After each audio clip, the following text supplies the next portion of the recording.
Bonjour à tous, c'est un tête-à-tête exclusif que je vous propose aujourd'hui. Je suis allée rencontrer Arsène Wenger, l'équipe de France, Raymond Domenech, Arsenal et bien sûr son amour du foot anglais. Il nous dit tout. Je retrouve tout de suite Arsène Wenger. Arsène Wenger, merci beaucoup de répondre à mes questions aujourd'hui. Tout va bien en ce moment pour Arsenal. Chelsea trébuche. Comment vous expliquez d'ailleurs que Chelsea trébuche? Vous êtes plus qu'à 3 points de Chelsea et Manchester City explose. Il n'y a pas d'explication autre que la qualité des adversaires qu'ils rencontrent. Et puis aussi, comme souvent dans le football, il y a des blessures qui peuvent être nuisibles au rendement de l'équipe. Et puis d'un autre côté, nous on a eu un peu aussi une grosse blessure dans le dernier match, mais on a réussi finalement à l'emporter sur le fil. Donc ça se joue à très peu de choses. Vous pensez donc évidemment, j'imagine, au titre. Vous y croyez très fort? Si on n'y croyait pas maintenant, il faudrait vraiment, on serait impardonnable. Donc ça va être serré jusqu'au bout. Donc c'est peut-être à l'équipe qui aura le plus de constance, qui croira justement un peu plus que les autres, qui pourra l'emporter. Donc essayer de mettre cette fois-là de notre côté. On vous voit en Angleterre depuis tellement d'années. Qu'est-ce que le football anglais a de si spécial, de si particulier pour que vous y soyez finalement si bien? La passion et le cœur et les ondes positives. On n'a pas d'histoire négative avec nos supporters. Il y a une vraie fusion dans tous les aspects dans ce qui fait la grandeur et la beauté du foot, c'est-à-dire les gens aiment le club aime les gens, on réussit quand même à être relativement constant au haut niveau.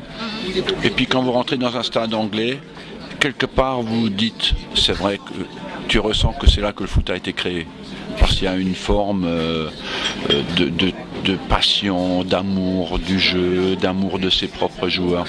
Et puis l'Angleterre est aussi un club, un pays où les gens naissent en supportant un club et meurent en aimant ce club toujours.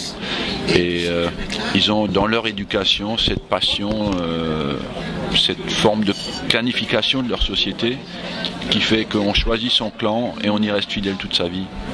Alors, on voit actuellement qu'il y a presque une cabale contre Raymond Domenech. Comment vous l'expliquez cela? Comment vous voyez cela?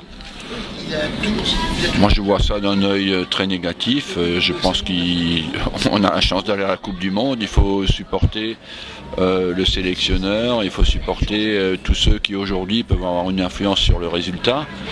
Et donc je vois ça d'un mauvais œil. Est-ce que c'est une bonne idée d'annoncer le nouveau nom du sélectionneur un mois avant la Coupe du Monde?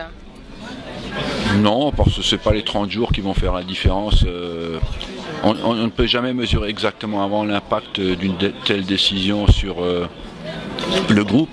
Tout ce qu'on sait, c'est que ça ne va pas nous aider à gagner les matchs. Donc c'est pas un risque qu'il est utile de prendre, parce que ça ne va rien amener de plus au départ. Alors ce soir France-Espagne, avec d'un côté le roi Fabregas et de l'autre nos rois à nous. Votre pronostic? Ça va être un match intéressant. Je pense que la France peut gagner, parce qu'on va jouer à domicile, on va avoir à jouer contre un adversaire qui, pour une fois, ne va pas faire que défendre, mais essayer de contrôler le jeu. Et je pense qu'on a un avantage de puissance physique en notre faveur, ce qui fait qu'à chaque fois qu'on va récupérer le ballon, on aura le potentiel de leur faire mal en allant vite vers l'avant. Donc l'Espagne faisant le jeu, nous étant très forts en contre, je pense qu'on a une bonne opportunité pour les battre. Merci beaucoup Arsène Wenger d'avoir répondu à nos questions. Merci.